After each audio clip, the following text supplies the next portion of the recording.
Okay, now we're actually live. I see the icon on the screen. So if we do a little more closed captioning and see if it'll catch up to YouTube.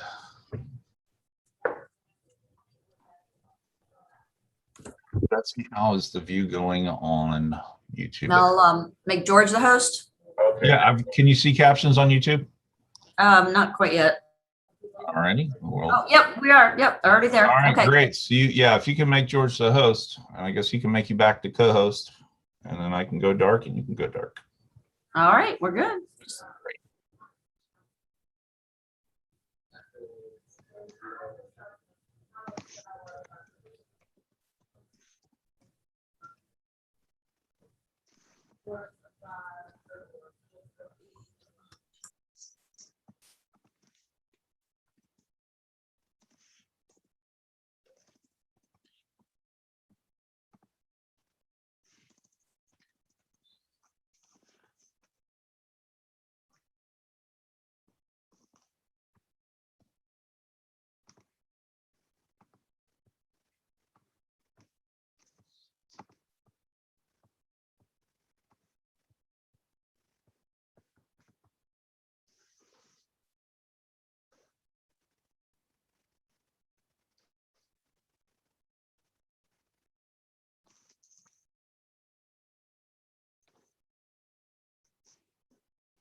I'm disappointed in myself that I've stayed with some people with so many horrible things, but I love the good side of it. And I'm just more confused than ever. It's so annoying.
Hello? Hi. Hi, Sean. Okay, I couldn't hear anyone talking. I just wanted to make sure it wasn't me, and it was me. It was me. I haven't heard anyone talking. George, I was just gonna say, George, are we ready to start? So Carter's just joining us. Kim is just joining. Okay. And then we'll get Okay. started.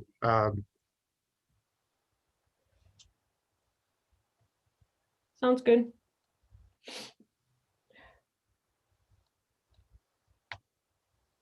Okay. All right. Well, good morning, everybody, and welcome to the third meeting of the BRFSS Behavioral Risk Factor Surveillance System Work Group. I will start with the housekeeping, and then I'll turn it over to our chair, Carol Manning, to move forward with the agenda.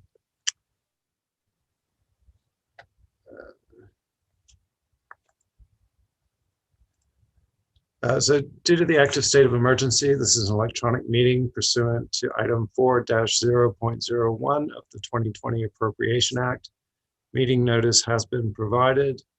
The meeting is being recorded and minutes are being taken. All votes will be conducted via a roll call of voting members. Meeting materials are posted under the Alzheimer's Disease and Related Disorders Commission's meeting tab at the link posted on the slide. Members of the public are able to live stream this meeting via the DAR's YouTube page. Please be advised that if the live stream is interrupted, we will need to pause the meeting until it is restored. Public comment will be accepted by email or phone to my attention. Public comments that were received by yesterday, May 3rd, 2021 will be read, or if lengthy, summarized during the meeting when we reach that agenda item. I'll skip the Zoom functions because I think we're pretty good with that, but just a reminder not to use the chat feature unless you have a technical issue or, sorry, I've just been reminded that I'm not recording.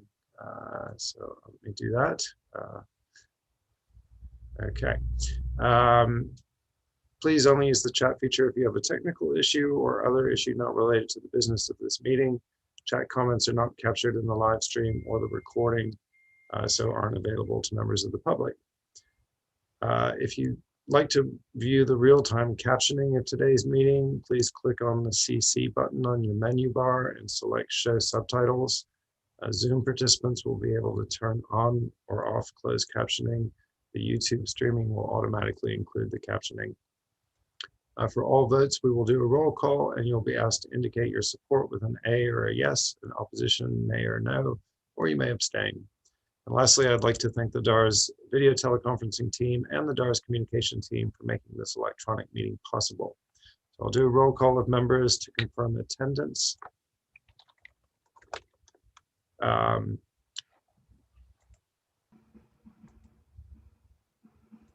Just find the list. Okay. Carol Manning. Here. Kim Kuttner. Here. Giovanni Brown Hughes. Not here. Ishan Williams. Here. Pam Teester is not here. Carter Harrison. Here. And Lana Sargent and Laura Bowser both send their regrets. So we do have a quorum, however. So I'll pull up the agenda, Carol, and then I'll turn it over to you. Thank you. Great. Thank you, George. So while George is pulling up the agenda, I would like to start by thanking everyone and especially thanking George for making this happen, and would like to welcome everyone and start with short introductions. We're a smaller group today. I am Carol Manning. I am thrilled to be working with you on this, and I am the director of the Memory Disorders Clinic at UVA. Sean, do you want to go next? You're just next on my screen, so. Sure. The Hollywood Squares. I love it. I'm Ishan Williams. I'm an associate professor at the University of Virginia School of Nursing and work with Carol Manning in the Memory Disorders Clinic.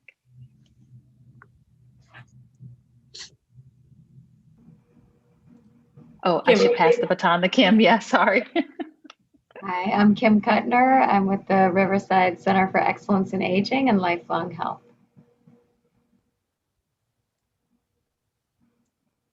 And Carter. Carter Harrison. I am the Director of State Affairs for the Alzheimer's Association. And Pam just joined us as well. So Pam, if you want to give a brief introduction. Sure. Hang on, just to get myself together here. I'm Pam Teester. I'm a professor and a director of the Center for Gerontology at Virginia Tech, and I'm soon to be a master's receiving bioethicist in 3.5 weeks. I'll be changing my CV for the rest of my life. Yes. And that's everybody. We have everybody? Okay. Yeah. So next on the, our next action item is to adopt the agenda for today. Do we need to vote on that, George? Yeah, we do. So we need a motion, or if anybody has any amendments to the I'll motion, agenda. Sean, to accept the agenda, adopt the agenda. I second that motion. Okay, so I'll do a roll call. The motion is to accept the agenda as presented. So in no particular order, Carol Manning, Yay. Kim Kuttner, Yay. Ishan Williams, Yes. Pam Teester, Yes. Carter Harrison. Aye. Okay, so the motion is carried and the agenda is adopted as presented. Great. Thank you. The next one is to adopt the previous minutes. And actually, I have a correction. I think is Sean's name is spelled wrong at some point down at the bottom. Oh, yeah, it is. Oh, I don't. Thank you. So it's I-S. Sean can tell us how to spell her name. Yeah, that's right, Carol. Thank you. It's ISHAN, but yeah, I'm sure Oh. George knows that. Yes, apology. Yeah. Other comments about the agenda? I mean, about the minutes from last time?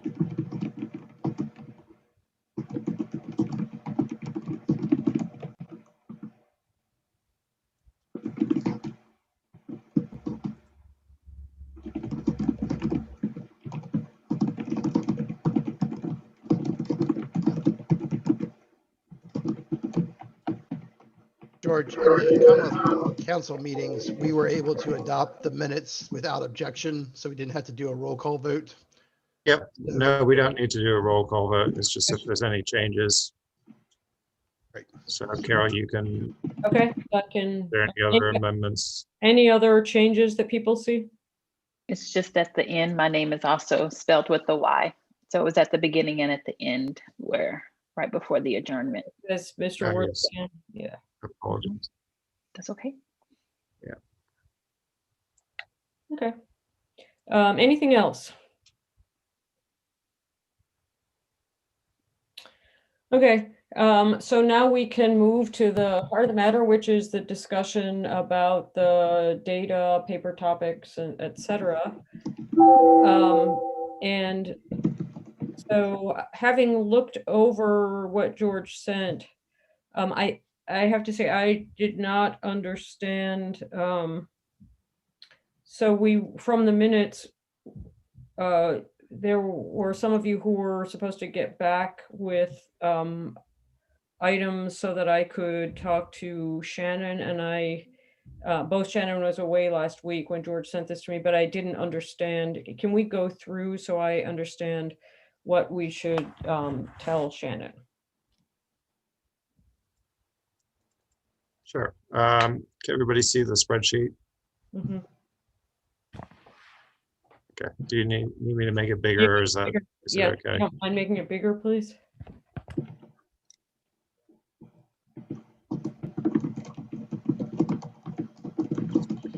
that all right? Yeah, that's good. So Carol, what we did was we went through the entire questionnaire, including all the optional modules asked in 2019, and pulled out questions that seemed relevant to a number of different areas. So first being demographics, second being health condition, or what is called health-related quality of life. Then healthcare access and utilization. So these, I believe these were all things that we had been mentioned during the last two work groups. Modifiable dementia risk factors, and then chronic conditions. And then the last health-related quality of life is a duplicate. It doesn't need to be there. Okay, so I think what I didn't understand, you have, what you have listed here is the items that are, we should include, that Shannon should look at. Is that correct? Yeah, I think that was, so, and social determinants of health. So I think the first thing she was going to do was look at the demographics. Now,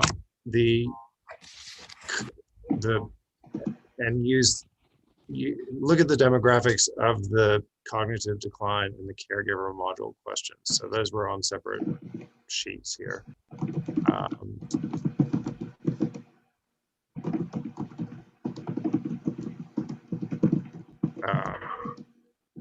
So not included in this first table. But there's, as you can see, there's a number of different demographic, so there's gender, age, ethnicity, race, marital status, education, veteran status, employment status. What does the green mean? What does the green highlighting? The green. So if you go up. So there's 3 gender-related questions depending on how you were surveyed.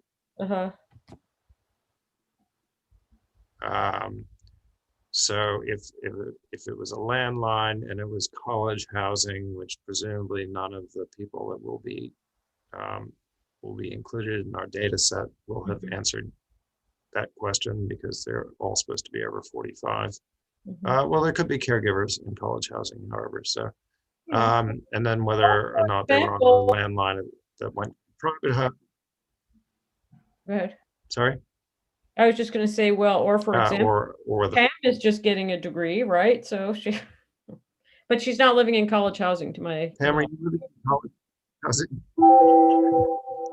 So, or whether they were Could surveyed. feel like college housing. I got my stitch in the back. It helps.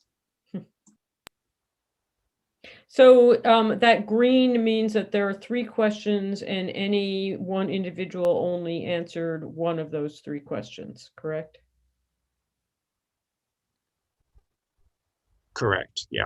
Okay, so depending on what they're living. So it's to capture. Yeah. So to capture the full gender data set, you have to look at all 3 of those variables. Okay.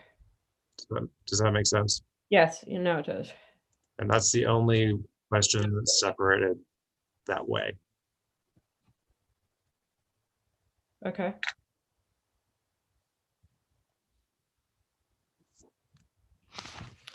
So continue. So yeah, so those are the demographic variables, and then there were a couple more that sexual orientation and gender identity. So that was one of the optional module questions, or 2 questions from one of the optional modules. So I think the idea was that she would then run those against the responses to the cognitive decline and the caregiver module questions. Okay. So we have some of that information already that was provided by the Department of Health, but only for a couple of the questions. So so I'm sorry, George. So what she wants to know is the demographics for the people who filled out the cognitive decline and caregiver modules, correct? Yeah. Okay. So I'm not sure whether you want to run the demographics for each specific question or whether, because some of those are asked of everybody and some of them are only asked of the people who say yes to the first screener question of the modules. And there may be people who prefer not to answer some of those questions. So the demographics may shift slightly depending on the actual question.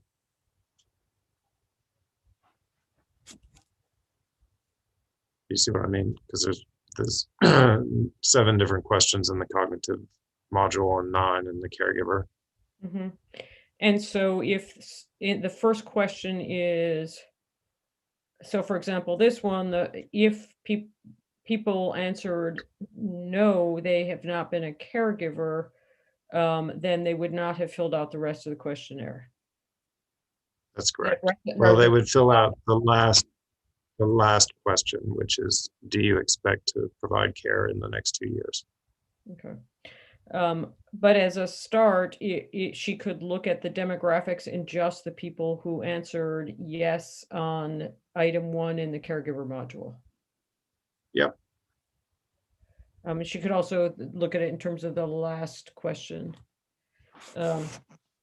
So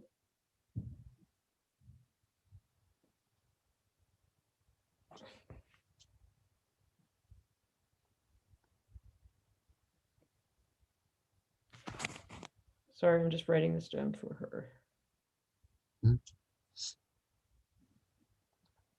And how about for the cognitive module? So the cognitive module, again, the first question is the screening question, whether they've experienced confusion or memory loss in the last 12 months and it's getting worse. Mm-hmm. And the next,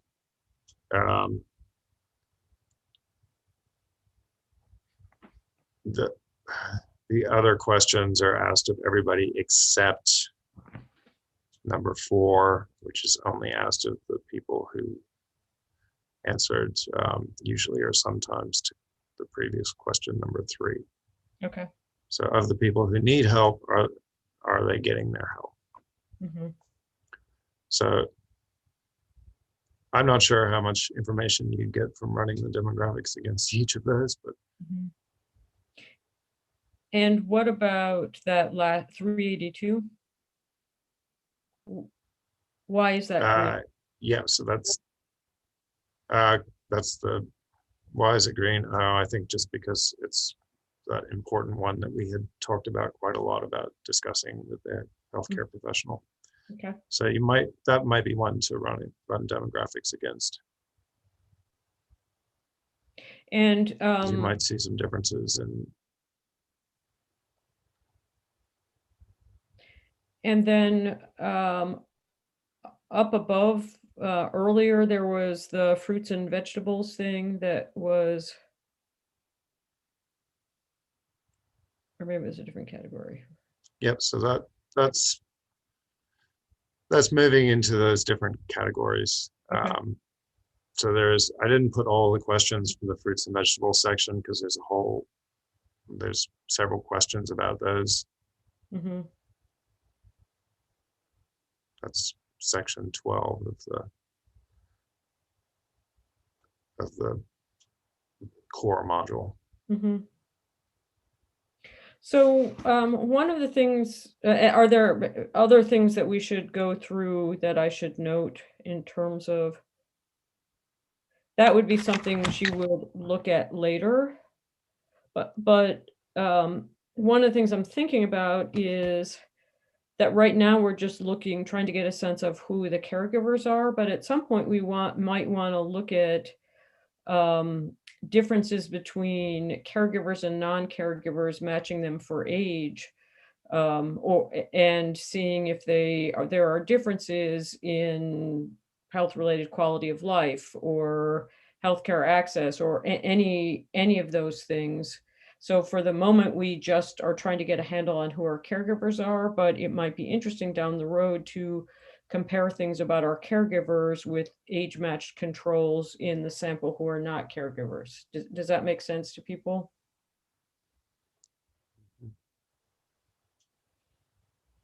Are there other things I should tell her about the questions that those of you who went through them looked at? No, I think for me, I like your approach, Carol, what you've suggested already, because my first thought was just to look at the caregivers and get a sense of what they, really just doing crosstabs on all the demographics and some of these key variables. But once we see that, I feel like we'd have a better sense of how to frame some of the questions that we're interested in, because it's really important to see how many people are in these cells that we're interested in looking at across. So to see, kind of characteristic, what they look like would be a good first step. Mm-hmm. And so really, that makes sense to me, Sean, just crosstabs in terms of, okay, we're just seeing who are our caregivers and what are they reporting their general health or whatever so first it's just the demographics. George, can you go back to the demographics? So in terms of demographics, you are thinking of just that first part, demographics 1 through however many? If you go down a little bit, were you also thinking she would look at social determinants of health condition, and so on? So everything in here she would do crosstabs for, or just the? Well, I mean, I might be a little bit more interested in some of the social determinants, but I don't think we have to start there. I think we can just look at the demographics from 1 to 16, I guess it is on the screen here. But I was just interested in the, if we wanted to see the health variables, right? Like I was thinking crosstabs maybe with those health variables, healthcare utilization and those, but all the other stuff, I think we will, I see those as contextual variables that we could add in as we start to think about some research questions that we want to, how we might want to describe this. But I'm open, to others' ideas. I'm just curious to see how many people we have so we can see the variability, so we can say, oh, can we do all of these things? And so we often can't do that unless we start from, the bigger picture, but open to other ideas though. Other thoughts on that? So I agree, Sean. I don't actually think it would take her very long. Once she's got it set up and looking at these things, she might as well do crosstabs on all of these things, and then we have them. I don't have anything to add. That sounds good. And then modifiable dementia risk factors. George, can you go down a little bit?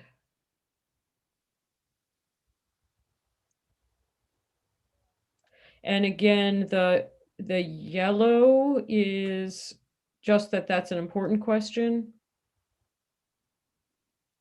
Or what does the yellow have? Yeah. Yeah, And sorry. I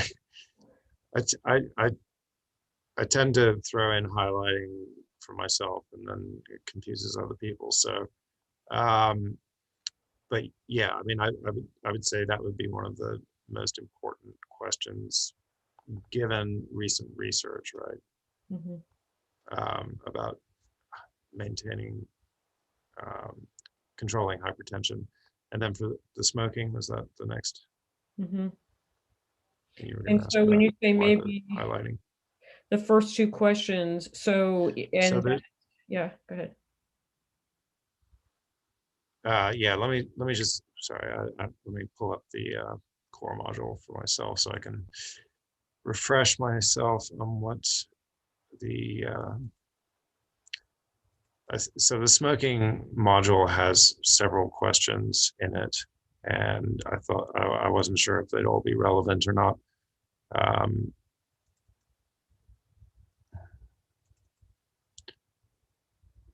Okay. So I'll just read these to you if that's all right.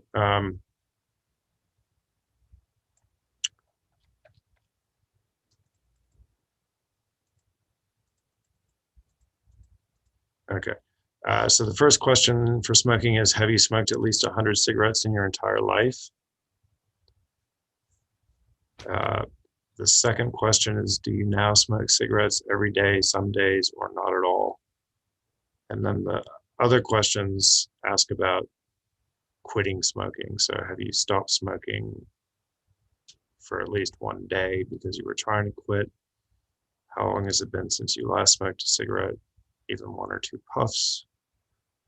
Do you currently use chewing tobacco, snuff, or snus every day?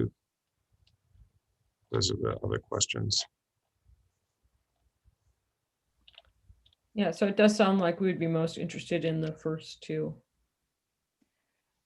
Carol, you may remember in the vascular study we did, if I'm remembering correctly, so you can correct me if I'm wrong, one of the smoking variables that did come in was of when they stopped. Mm-hmm.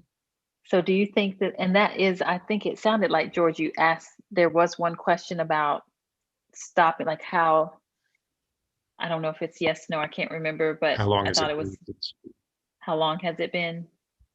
Is it categorized by like less than a year longer?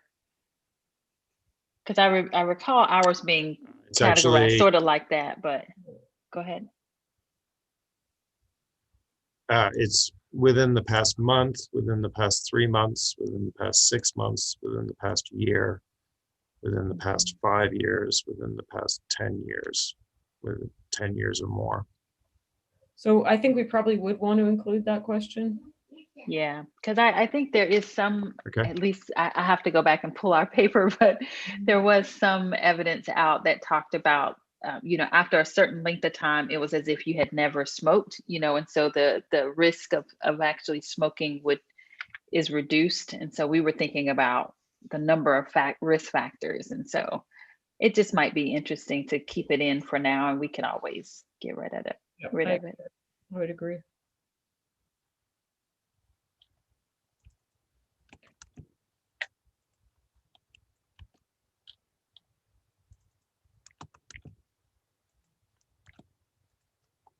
And George, so I just in general, is your highlighting yellow is most of interest and green is interesting but less interest, or what do they mean in your, how do you? The green was just questions. Oh, the green was questions that I wanted to clarify, and that was just to show those all go together. Great. Yeah. So I can get rid of the highlighting. Have we gone through everything that you had highlighting for? Yeah. Do you know for BMI, does it automatically calculate it, or do we need to calculate it? No, we'd need to calculate that. Okay.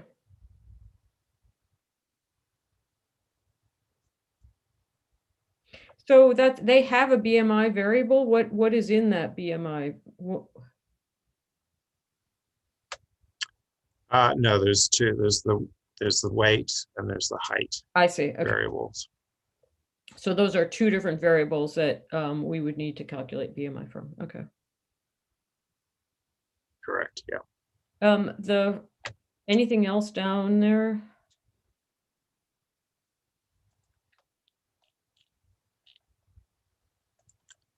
That's all the chronic conditions. Any other of your questions? Green highlight? No, that was all. Okay.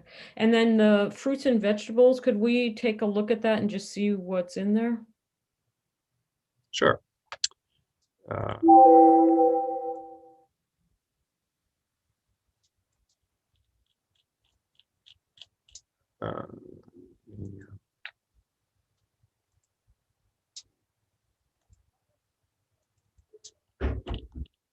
Okay, can you see that okay?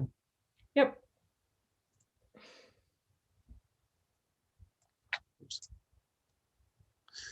Do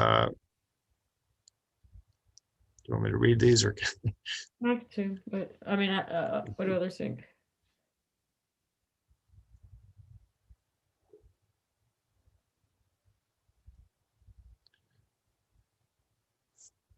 Oh, so that's just describing what the situation is. Now tell me, how often did you eat fruit? Yeah, oops, sorry.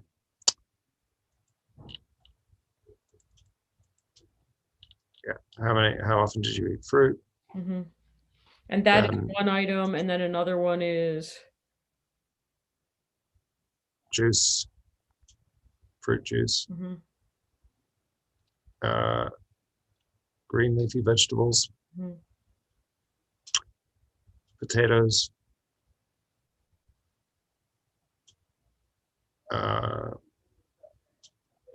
so fried potatoes, sorry, and then any other kind of potatoes like sweet potatoes or baked potatoes. And then not including green leafy vegetables or potatoes, how often did you eat other vegetables? So George, in terms of how those are coded, it's they enter quantity times per day, week, or month. Yes. So that's a complicated way to do that, because that means someone then has to, every person could do it differently by day, week, or month, and they could do it differently per item, right? Yeah, so Carol, I don't know what it looks like in the actual data set because I just get gobbledygook if I try and look at it, but I think looking at the way it's listed here, it would probably have a 1 and then so for example, this question 1205 here, it would probably have a 1 and then some sort of separator and then the number. So you could calculate them to all be in days or all be in weeks or all be in months. But what if someone answered 3 times a day, once a week, and 4 times a month or something? So people could put an answer for each of those, and they might not make sense. No, it looks like they were only asked once. So like they were asked if a person said, like if you look in that next to last column, enter quantity in times per day, week, or month. So if a respondent gives a number, then they are probed to say, is that a day or a month or a week? Okay. So they are probed to give one answer and then they have to say what it is. Okay, good. Right, and then so whoever, I don't know how the data is, how the raw data will come, but usually they recode those to make sense across all of them. But that may be something we have to do. I don't know. That would be a nightmare if. Yeah. Okay, so presumably they give a number and then they're asked what is it, day, week, or month, and then we don't know if it then in the data is calculated so that everybody is in the same measurement, or if we then have to look and see was it day, week, or month, and then make them all the same measurement across people. Correct? I feel like they would have done that for us, but I'm being very hopeful because these are pretty common. I don't know. I mean, right. I just think that they would. I'm not sure, Carol. I would. George, if you look at it's just gobbledygook. Just by the fact that they've got those. A number with a D next to it, or a number with a W next to it, or maybe it's 1-03, and then you know that or 3 times a day.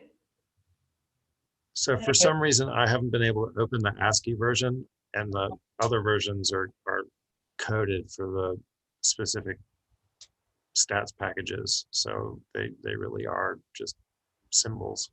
Okay. Rubbish. It's like looking at something written in wingdings. Okay. So if I could open the ASCII version, and I don't know why I can't, but if I could, then I would probably be able to get a sense of these, but I haven't been able to open it. Okay. So this one. Well, that raises a question, George. I'm sorry. Does it should come with the code book, right? Like, shouldn't the data download come with the code book? Okay, that's where we could find. Yeah, there is a code book. then that would probably have it too. Like it should say, you know, for this question, how it was coded, because if they, you know, recoded based on day, week, or month, it should say that there. Where is the code book? On the same webpage. Okay.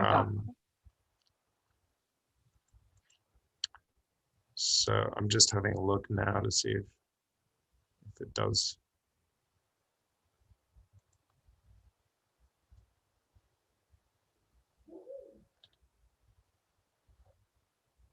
There's a codebook report.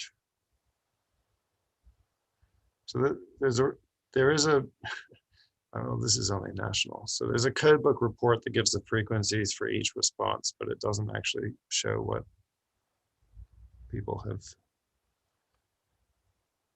So I'm not sure how useful that is.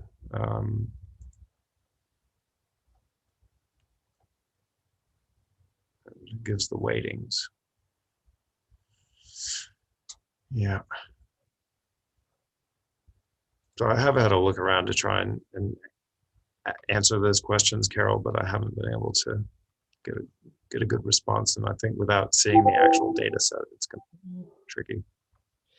So George, can I connect Shannon with you? Because it seems like you have more familiarity with this, so that when she is trying to do this, you can help her wade through some of it. Sure. Okay. Yeah, I'm not sure if I'll be able to give her a lot of guidance, but I can certainly try. She's really pretty good. She's a little overwhelmed because she just got back from vacation, but she's pretty good and will probably be able to figure it out, but she's starting from nowhere and you have more familiarity with it. Sure. Happy to. Thank you. So can you, if you wouldn't mind continue to move through those items. This module seems more complicated than the others, and I don't know if it's that we're looking more closely at it or if it actually is a little bit more complicated. I think it's more complicated just Okay. because of the different time frames and the number of different ways they're splitting up fruits and vegetables. Mm-hmm.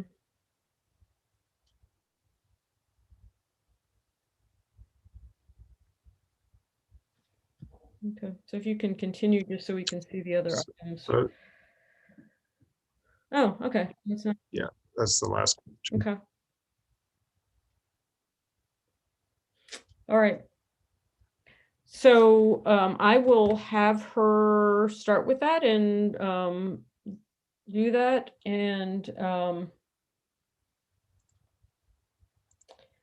so unfortunately, we cannot review the data because we don't have the data yet.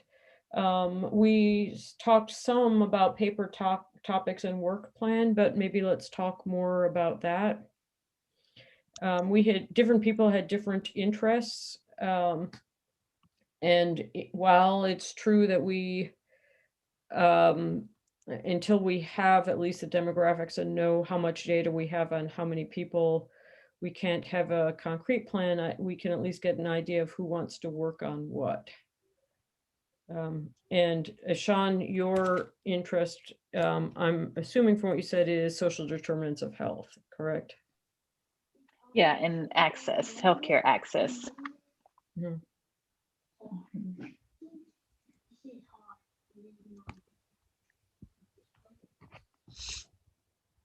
And which items would get to access? Are there specific access items? Yes. George just stopped sharing, but Sorry, I'll go back. sorry. Hang on. Yeah, no, it's okay. It might be. There were a group of questions that, yeah, healthcare access utilization. Perfect. Carol, right there in the middle. I'm always like, I think all of this I'm interested in. I just am happy to, like, I know I can't lead everything. And so I'm also really interested in the modifiable dementia risk factors, because I think that's something, you know, we both are trying to move forward in doing with our work. So, you know, I could potentially work on anything that folks are, you know, with these variables. And so I'm curious to hear what are there other things that people are particularly interested in or want to take the lead on. So if Sean, if you're doing the social determinants of health and access, do other people see things that are particularly of interest to them that they would like to take lead on?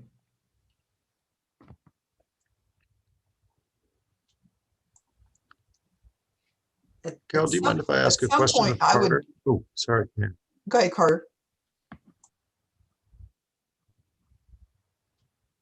Was that Carter? No, it was me. I was just wondering if I could ask Carter a question. Yeah, go right ahead. No, it's George. I just wondered if you had known of any papers or anything using the modifiable dementia risk factors out of the BRFSS. I am not aware of any. Anything looking at that? I couldn't find any. Yeah, I'm not aware of any, but I mean, I think I find this all very interesting that, you know, we might be able to sort of put some information out there that hasn't been put out there, but may also have been covered by other studies around the modifiable dementia risk factors. So I guess for lack of a better way, you know, a way that sort of demonstrates that some of the things that we believe are true from the other studies. I think that would be really interesting if that pans out to be that way. But no, I'm not aware of any. Okay. So I agree, and I mean, I'm interested in what Ishan talked about, and that's great if you take the lead on that. I would also be interested in modifiable risk factors, especially in relation to cognitive decline in our caregivers. So with the idea being that we could hypothesize that our caregivers with cognitive decline might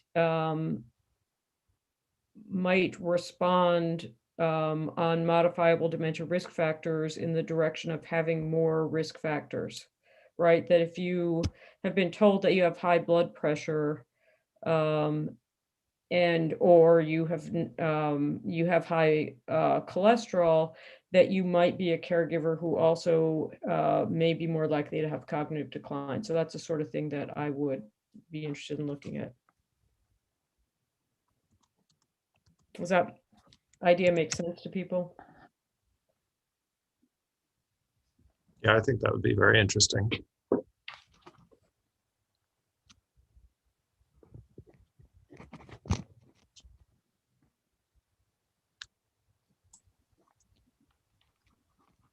I would be interested in quality of life as the thing I'm most interested in looking at.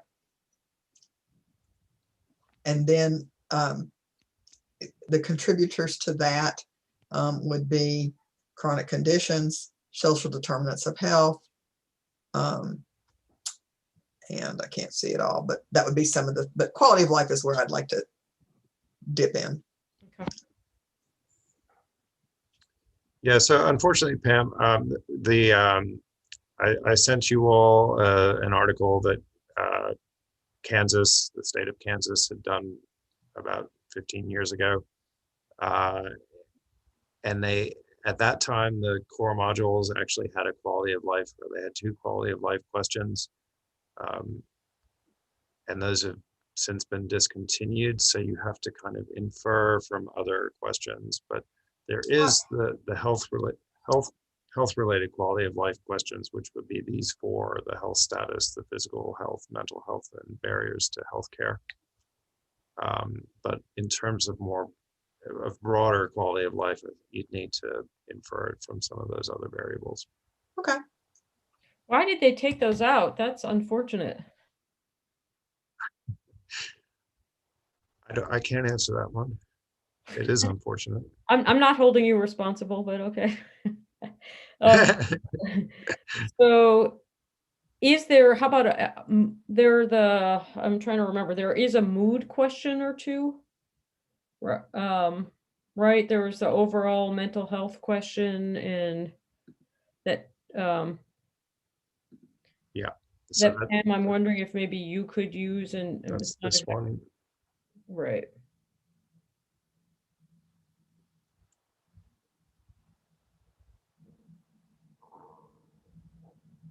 So, right, mental and barrier, they're not exactly quality of life, but Maybe it's the best there's going to be, but that would be where I'd dip in, and then I could look at other things that impinge upon it. that would be great. Okay. Yeah, so that the health related quality of life, that's a kind of a composite that people have been looking at. And you might see it as HRQOL, and that would be using these 4 variables. So. Okay.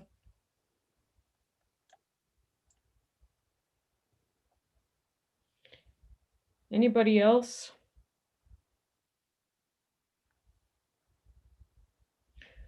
So I'm sorry, Lana's not here because I'm sure she would have an interest in something.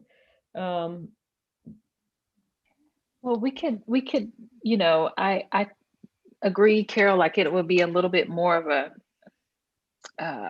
in-depth discussion. I think if we had a little bit of look at the data, and maybe that'll be when everybody else can, you know, we can have a full team of people here, because we can at least throw these paper ideas out there in the minutes and let people see what the initial conversations have been about. You know, and these are very consistent with what we already talked about too, you know. So I just feel like maybe, because I'm with you, it's like we're missing Kim. I think she had to take a quick call, but we're missing some people who would want to look at something different. Right. I'm fine. I'm sorry. Oh. I'm back. Thank you. Yeah, it sounds good, but I just, however I can help support.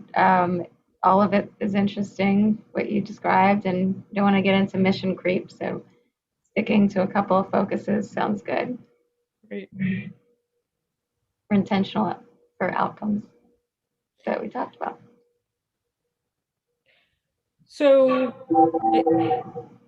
it sounds like, well, all of a sudden I hear an echo. What we need to do next really is have Shannon look at the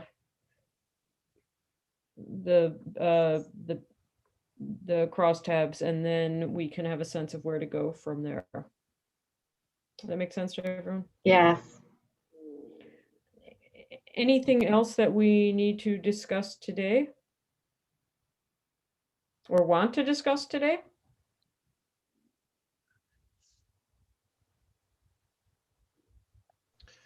I think one thing that we might want to think about is when we're doing these things is what we want to do with this data when we're finished compiling it.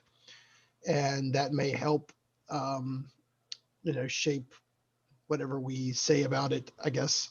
I mean, some of it is going to be dependent on what the data says, I'm sure. But I think we should always sort of keep that in the back of our minds. And that was the outcomes I was thinking of too. What was it, last month when Carter mentioned supporting policy change was one, and I like that. And I think what we've honed in on would help with that. But agreed that we have to know where we want to take this. So I think that's a good point. 2 things that I think about. One, I was thinking publish it so that we can let people know what's there, but also policy change. Policy is important, that if we can talk about so what the area that I mentioned, modifiable risk factors, if we do find that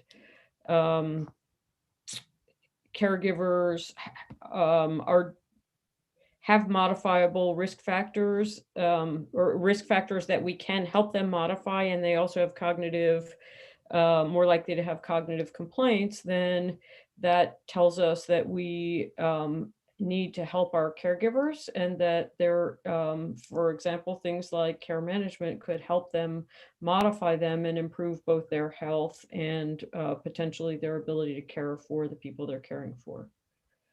So Yeah, that's a big proponent of that with public health policy and behavioral health, and going to the doctor is 10% of that circle, and modifying their risk factors. So chronic disease self-management, diabetes self-management, so much of what we all can help people learn and educate, modify, could directly impact them. Again, supporting them. Sorry, I didn't mean to talk over you. I also would be curious if this data would lead us to the ability to have a health quality measure health quality measures related to dementia, because I think that's one of the things that we're always missing, is dementia specific health quality measures. And when you think about it in a managed care environment or an ACO environment, I mean, you don't really have anything like that. So if we do find out that some of these things, there is some tangibility there, maybe it's possible to experiment around what some dementia specific health quality measures would look like.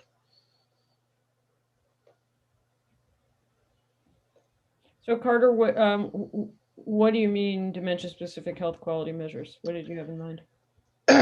Well, unfortunately, if I had a specific one, I would try to put that out there, but I don't. But I think about, HEDIS measures for pregnant women and things like that they use within the health systems now. And I can't help but think that we don't really have something like that for persons with dementia. So it gets hard to measure, how the system as a whole is responding to the person with dementia. So I don't know what a specific example might be, but maybe the question, maybe it's around some of the PQRS questions that used to exist for dementia. Whether or not they've had people talk to them about the safety issues within their home. I mean, that gets back to the caregiver, when they receive their diagnosis, what information is provided. I mean, there's a couple of them that came from that might be good starting points, but I don't know that it might happen, but that's one thing that I think from a health policy perspective, we're missing in the dementia space. So, Right. Makes sense. I thought you were saying if you don't eat your green leafy vegetables, look at the percentage. I guess that could be one, but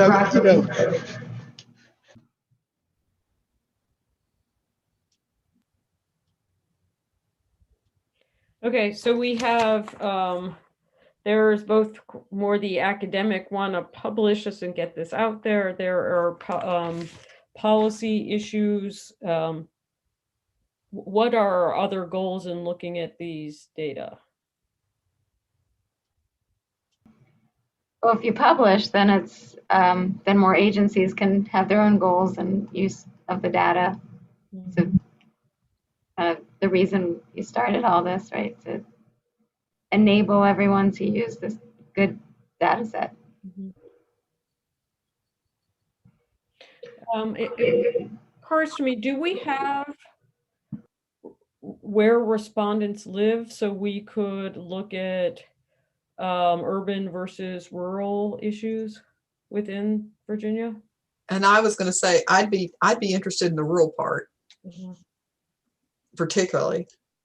Yes, I was just looking for that, Carol.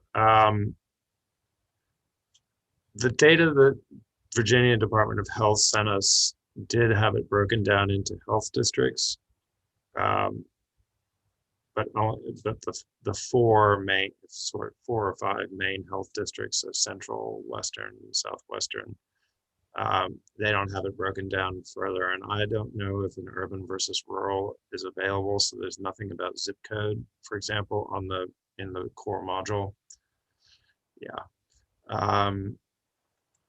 I can clarify that with CDC, but I suspect that we're going to run into some difficulties there, unfortunately, because that would be a really good one to look at. So are any of those, for example, Western versus Eastern or whatever, are there big differences in population size I would just imagine that Western is more rural.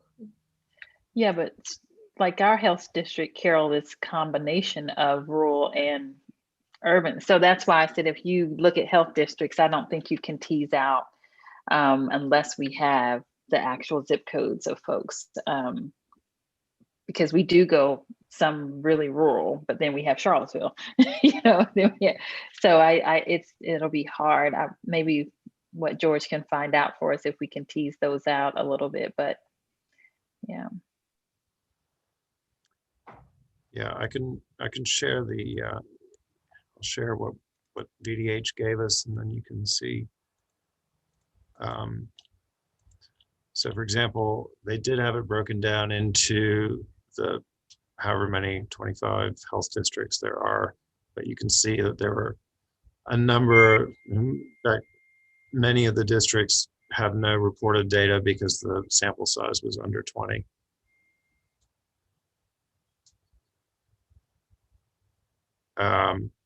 So the numbers that they reported to me were for these bottom districts, the central, eastern, northern, northwestern, and southwestern, and they're going to be a combination. They're all going to be a combination of urban and rural, except for southwestern, which is going to be mainly rural. And this is the memory loss question. This is the top. What is it? What are the different columns, George? Up at top. Oh, sample size. Okay, got it.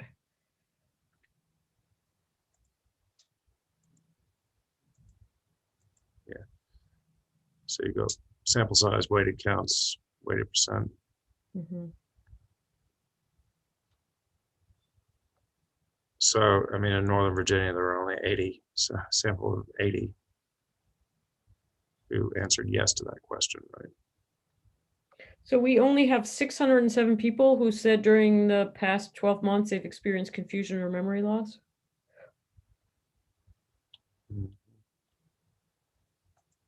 Yeah.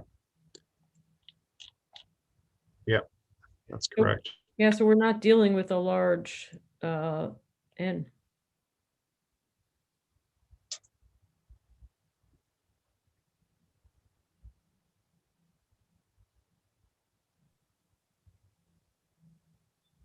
Wow, and 99 of the people age 45 to 54 said yes.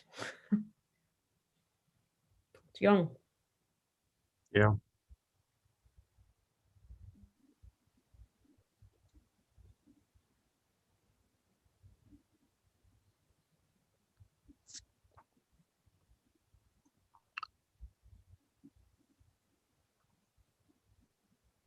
So I kind of feel like they would have given us the urban versus rural if that was available. Mhm. I'll double check that. So George, what are we, this is for the entire, you're looking at the number of respondents. Yeah, these were the for the first question of memory loss.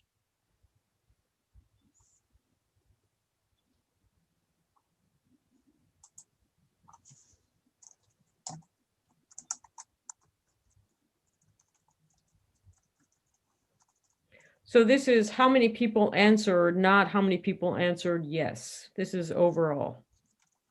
No, this is how many people who answered yes. So the unweighted, this column B here, that is the overall sample, and then C is the people who answered yes.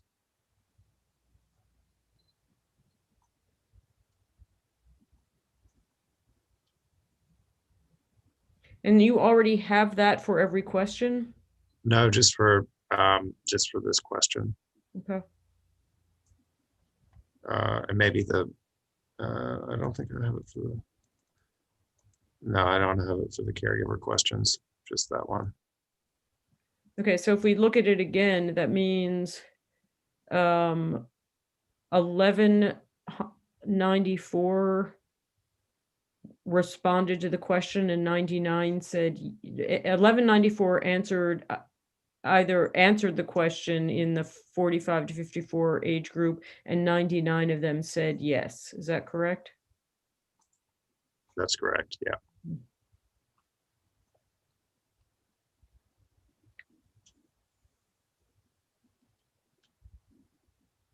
Okay. Helpful. Thank you. Sure. Okay. Anything else? So, George, you look like you were going to say something. Oh, I was just going to say, do we want to set another the next meeting, Mhm. depending on when Shannon's going to be able to look at the data? Right. So I would like to set it, but I can't speak to her schedule. So we could just, I could either speak to her and then we try to set a meeting, or we could set a meeting in a month or however long and assume that she can get it done by then. Up to you. Let me talk, I think I would prefer to talk to her first, because if she can do it quickly, then we can have another meeting relatively quickly. And if not, then we'll have to wait. So let me talk to her. And then George, once she gives me an idea of that, can I get back with you? And would you mind setting another meeting up? Sure. So I typically need about 2 to 3 weeks lead to ensure that we have a captioner and everything. Okay. Unless we move to in-person. Not yet. We're still in state of emergency till the end of June. So honestly, it is so much easier to do this by Zoom than to try to get us in person. Can we still do them by Zoom after we're not in a state of emergency anymore? Not really. Oh, So, wow. so what we can do is, well, we've got 3 of us in Charlottesville, so we can meet in person and other people can join electronically. And we can have discussions, but they may not be able to. So I have to clarify, but the participation is somewhat limited. Okay. But we can certainly make sure that everybody's able to provide input. Sounds good. But if we have our next meeting before it's June 1 or the end of June? And Oh, End okay. of June. Okay, so we'll have a meeting in June and we can make sure that we, that way we're still under state of emergency. Perfect. yes. Yes. Okay. Sounds good. Good. Okay, so everybody, what time is it now? You get some time back in your lives. Thank you very much. And I will talk to Shannon and I look forward to getting together so we can talk about what the data look like. Thanks, Shannon.